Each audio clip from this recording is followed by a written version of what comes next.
Hello and welcome to your in-depth weekly horoscope for week commencing the 16th of January for the Sun or the Ascendant. Thank you so much for joining me. I'm going to give you a broad overview of what to expect before diving deep to give you in forensic detail all the key influences for each of the 12 zodiac signs. If you're a returning viewer, thank you so much for joining me once more. New to my channel, it's great to have you with me and I'd be honoured if you'd subscribe.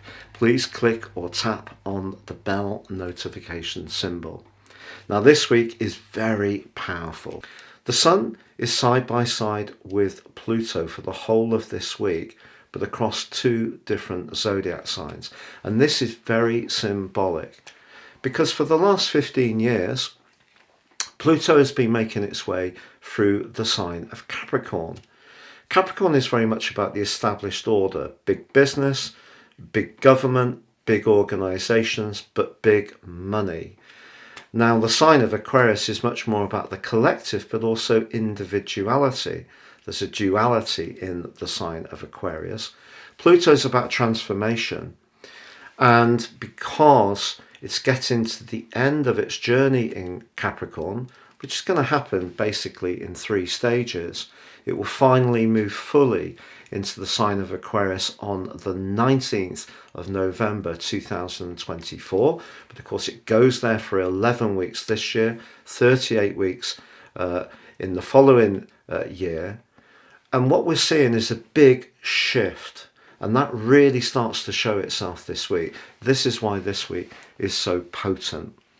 And of course there is then on Saturday, a new moon in the sign of Aquarius, forging a disassociate conjunction with Pluto in Capricorn.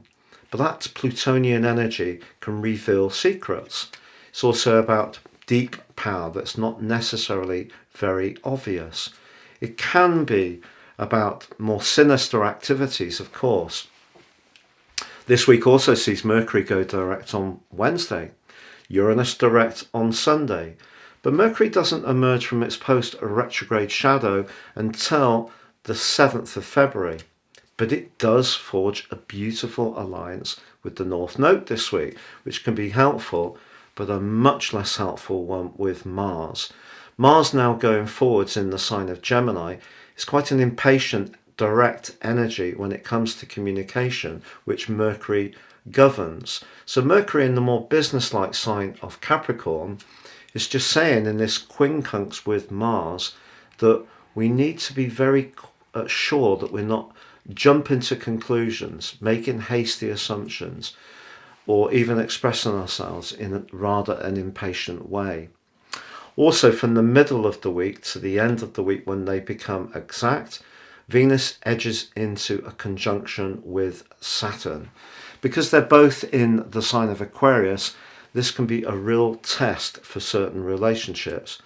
But for those people who are very committed and very hardworking, Saturn can help to bake in that commitment even more. So it could be a time when some people actually firm up their commitment much more.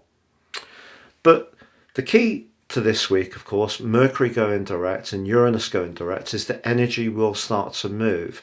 And because the Sun moves on Friday into the airy sign of Aquarius, I feel that also is going to see lots more information flowing around. So I think that's very welcome. But also we are seeing some very big changes about how we live, how we interact, how we earn money, how we relate to power in general. So that's the key background to this week.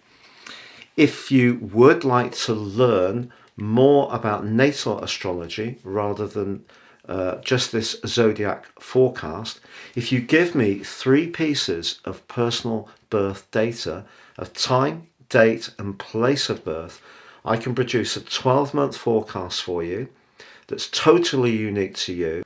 But in my special package of 30% off, you'll also get your crucial life roadmap report. This really helps you to understand some of the patterns that you've experienced over and over in your situation.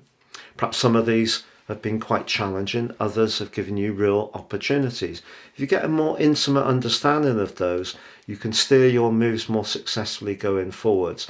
Now, in this special package, you can also get your free 12-month general forecast in terms of your zodiac sign, but also your Chinese forecast and your Indian forecast for year 2023. Please see the link below.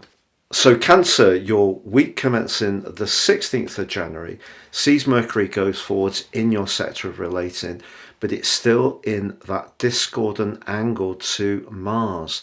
Mars still in your 12th house. Yes, going direct. So I feel that Mercury going forwards could see you decide to actually say how you feel about something that's been really quite a deeply held issue. You may have not quite gone to the point of fully explaining how you feel, but with the Sun and Pluto so bound together, but moving in terms of the Sun into Aquarius, I think you're getting beyond the point of just the conversation. It's now the outcome of the conversation. So it's not just what's said that counts, it's what you really mean. And I feel what you really mean is going to be very deeply felt. Particularly, the new moon, of course, is in your 8th house, great for longer term finances, a business situation, trying to squeeze a bit more out of whatever resources you have. But because Pluto is so close to that, you may have to work very much in tandem with someone else. It could be an advisor, it could be a partner. But Uranus going direct is really good, because I feel that has meant it's retrograde since the 25th of August, that something about your longer term future that you're wanting to remodel in a fresh and more relevant way has been delayed. But Venus, of course, does combine with Saturn in the last half of this week. Now, that could lead to a really constructive conversation, to be honest, over a financial matter. But in a romantic context, obviously Saturn can chill Venus.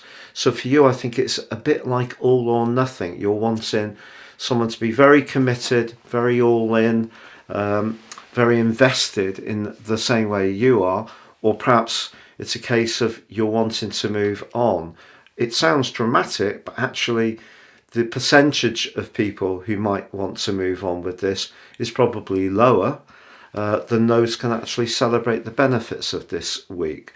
So I think some very important conversations can take place, but because you can have a reluctance to have confrontations, I think this week is pushing you to really get to that biting point of what's really important to you, so that you can say how you feel, and that can clear the air and the energy can move much better for you and anyone else that you're closely involved with.